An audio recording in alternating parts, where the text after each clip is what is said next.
Hey everybody, I'm Scott Weichel. You're listening to My Kind of Country right here on MKOCRadio.com. My guest tonight has had a very storied career in country music.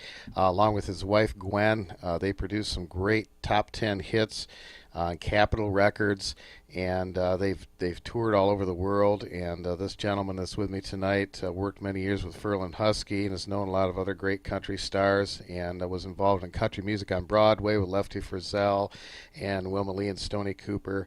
And he's got a lot of great stories tonight, and we're going to share some of those stories and play some of his music for you. It's my pleasure to welcome Jerry Collins to My Kind of Country. Jerry, how are you tonight? I'm great, Scott. How you doing up there? Fantastic. A pleasure to have you on the show. I really do appreciate it. But it's my pleasure. I'm just so glad that somebody still sees some value in the traditional country music like you do. Well, absolutely, and so do my listeners, that's for sure. And it was kind of a unique way that you and I got connected, and I guess we have to thank Facebook for that, and Capitol Records 45, right? Yes, it's amazing how things happen. I don't believe there's any accidents in life. I think everything kind of happens the way they're supposed to, so it just seemed normal to me that you would have that landing on your table. I had a picture on Facebook with a Gwen and Jerry 45, and from Capitol Records, and Jerry saw it, and next thing you know, we became friends, and here we are. So you gotta love that. There is no accidents. That's for sure. That's for sure. Well, Jerry, give me a little bit of your background and how you got started in the whole music business. And I know Gwen has passed away, but give me a little bit of details about how you guys got together and started recording. When we met was in Miami, Florida. I grew up down there. I was originally from southeast Missouri, and started out playing music in a family band, and my mother played guitar, and my brother played fiddle, and I started playing a mandolin when I was 6 years old. And things kind of evolved from there, and growing up in Miami, Florida, there was a lot of country music in Miami during the 40s and 50s, and it was just a great country music town, and so we had a lot of people out of Miami moved to Nashville, like Johnny Paycheck was there at one time and called himself Donnie Williams down there, and Don Winters that worked with Marty Robbins, and a boy named Bill Johnson that I grew up with playing steel guitar. Eventually played with Marty Robbins about 16 years, and we just all kind of migrated here to Tennessee in the 60s and in the late 50s, and the rest of it's just kind of history. Well, how did you get your first recording deal? Well, when I came up here, originally I brought a trio which consisted of Gwen and Charlie Justice and his wife Norma Justice, and they were called the Justice Trio. And we got to town on a Saturday, and Mr. Acuff heard them in the dressing room singing a song and put them on Ernest Tubbs Record Shop show the very night they got in town. And we met Pete Drake that night, and things just started rolling from there. And later on, Gwen was doing demo sessions for different writers. And next thing I know, she was had a contract lined up for us to record for Neil Wilburn, and he was our producer for the next 10 years. And there again, things just sort of evolved, and I grew up watching Ferlin Husky down in Miami, Florida, and I never dreamed that I'd ever get to work with him. And 10 years from the time I was going to the shows to see him, I ended up being part of his show here in Nashville. So I've had some great experiences in my life. Well, folks that may not know it, Charlie Justice played fiddle for George Jones. He was a Jones boy for many years.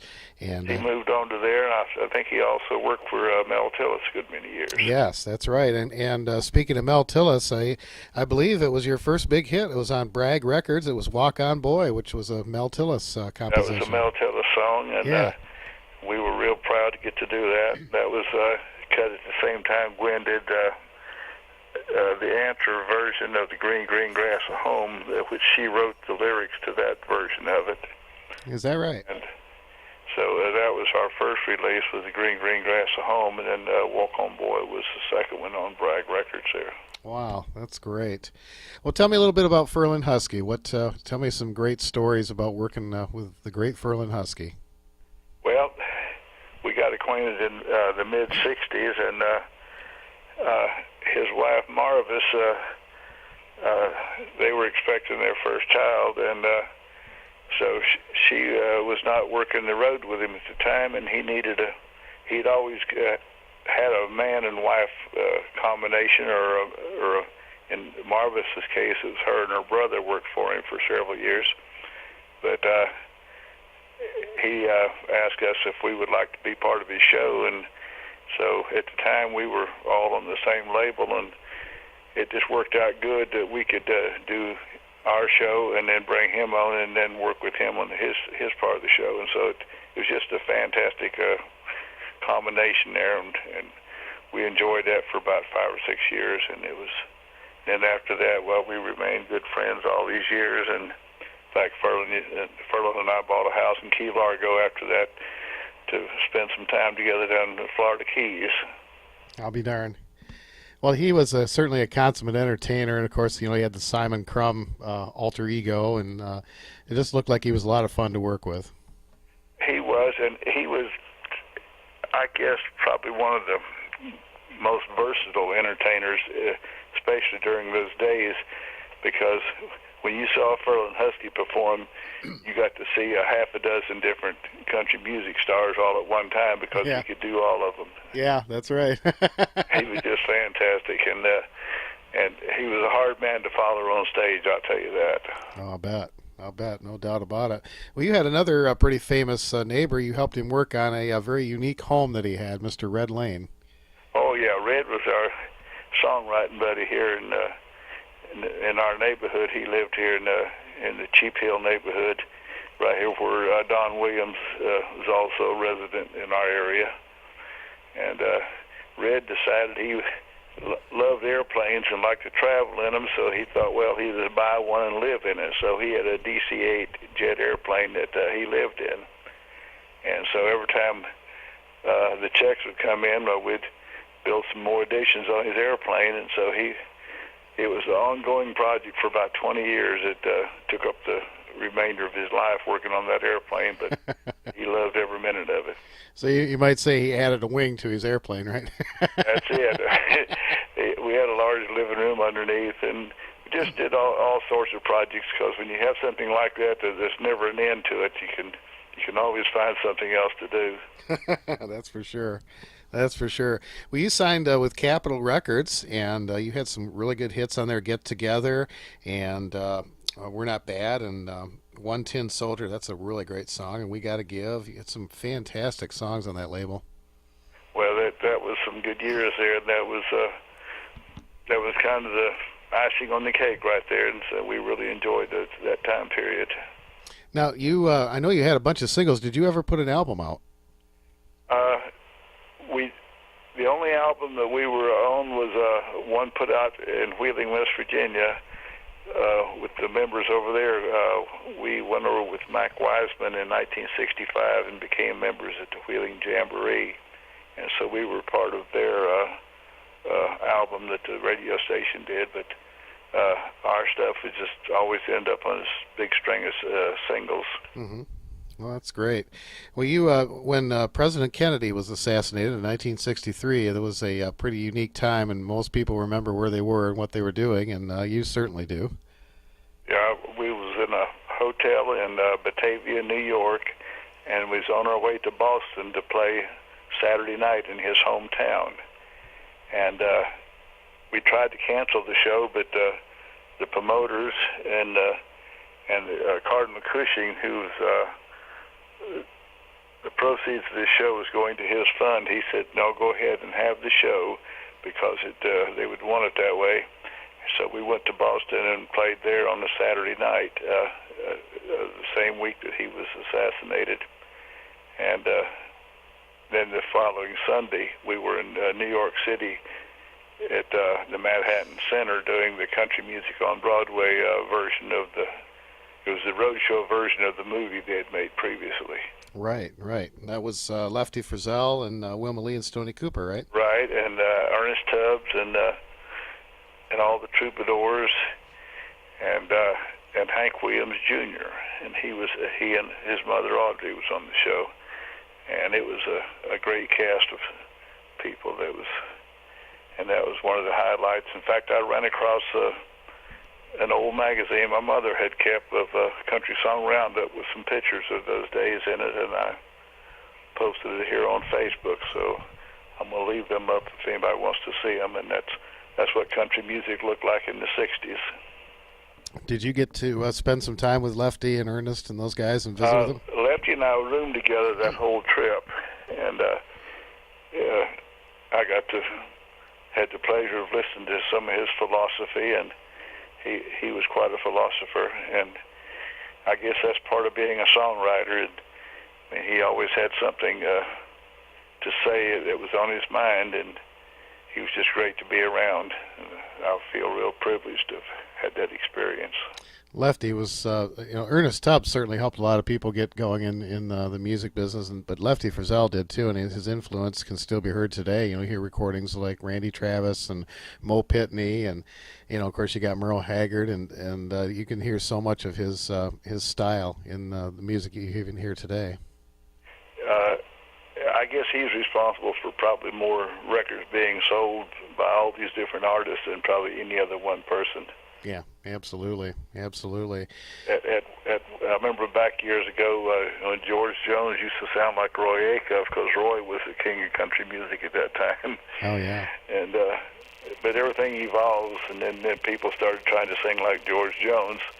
So we've got a lot of people that sound like George. And people like Keith Whitley come along with a unique sound. So we just have some great things in country music. Absolutely. What's your take on the music of today and the what they call the new country stuff? Well, I was talking to Buddy Killen one time down at the Stockyards, and he said country music was more exciting than it ever had been, because you could take an unknown person and in 6 weeks have a million-seller record out by them, and which was true. And so for the people in the publishing and producing end of it, they were excited to go in that direction, because they were starting to sell to the younger crowd of people, and they did broaden the market for country music, but in the process of doing so, they got away from what us older people grew up with and we call traditional country music, and somehow that got kind of dropped along the way. And thanks to people like you, we're still keeping it alive. Well, there's a lot of people that love to hear this kind of music, and when I have a chance to bring somebody like you on the show, it opens up a whole new market for people to go back and listen to some great music. So that's one of the beauties of the internet. You can research this stuff, and I know a lot of your music is on YouTube and places like that. Well, I tell you what, this is a very exciting time for anyone that's in the music industry. If they want to utilize what we do have available, because you can hear whatever you want to hear when you want to hear it, and I think it's just fantastic. Absolutely. Well, after Capitol Records, what did you do with your career after that, you and Gwen? And I know she passed away some years later, and give me a little bit of an update of what you've been doing since then. Well, we moved back to Fort Lauderdale, and I started building houses again, and for a little while, and then we moved on to the Florida Keys and bought some lobster boats and stone crab boats, and we commercial fished there until we retired, and started raising quarter horses, and then eventually I moved back here in 1988 to be semi-retired and write songs, and I haven't had a chance to retire yet, so this time it hasn't worked out. I'm staying busy doing things, and I'm just now getting around to getting back into the writing like I came back up here to do 30 years ago. Oh, that's great. Are you still doing some performing at all? I haven't been doing anything professionally. I just do a few guest spots if I visit someplace that someone's playing that I know. I usually sit in a little bit with them, but I haven't pursued a professional career at it in the last few years. Mm-hmm. And you have a really nice vacation rental spot there just outside of Nashville. I was looking at it online. You got some beautiful pictures there. So that was kind of one of our projects. We built that place, and in fact, we built all the stuff we have here. That building houses has always been it's been an occupation and also a hobby of mine, and so I've always enjoyed doing it. And even when we were in the music business, I usually kept some sort of a building project going at the same time. Mm-hmm. So I've always kind of incorporated both of them together, and so now we have a chance to have a place for people that's visiting from out of town, and music people and stuff can come and stay here, and so that's kind of the direction we're going in now. Well, what's the name of the place, and how can folks get in touch with you? It's called Sweet Home Place, and it's owned VRBO and Airbnb, and it's available here just outside of Nashville, and we stay pretty well booked up, so it's good to book ahead of time, so as soon as you know the dates you're going to be here. But it's real convenient to Nashville. It's about a half hour out of town, and it's on the same side of town that the Opry Zone and everything, so it's easy to get to all the places you want to go from our place. And so that's been keeping me busy the last few years. Well, that's fantastic. We'll be sure. I know you've got a Facebook page for that, and we'll be sure to put that on our page as well. So, folks, if you're in the Nashville area and want a nice place to stay, you want to give Jerry a call. That's the place to be, no doubt about it. It's much better than staying in a hotel. You get more of a home atmosphere. It's exactly. It has fireplace and all. It's got everything you need, and we're also in the process of fixing up a place here to have some music events at. Oh, great. Hey, that's fantastic. We've got several things in the works here. So we're going to stay involved in the music business as much as we can. Well, that's great. Well, it's certainly been a pleasure to talk with you, and we're going to play some of your great music for our listeners right now, and I really appreciate it. I hope you can come back on sometime and tell us some more stories. Well, Scott, anytime you want to spend some time talking, you just call me up, and I'll be glad to talk to you. Well, I appreciate it. That's Jerry. That's Jerry Collins. Pleasure. All right, Jerry Collins on My Kind of Country. We're going to play some Gwen and Jerry songs for you right now from back in the day, and listen to this, folks. Good stuff. Jerry, thanks again for being on My Kind of Country. Okay, thank you, Scott. Have a good day.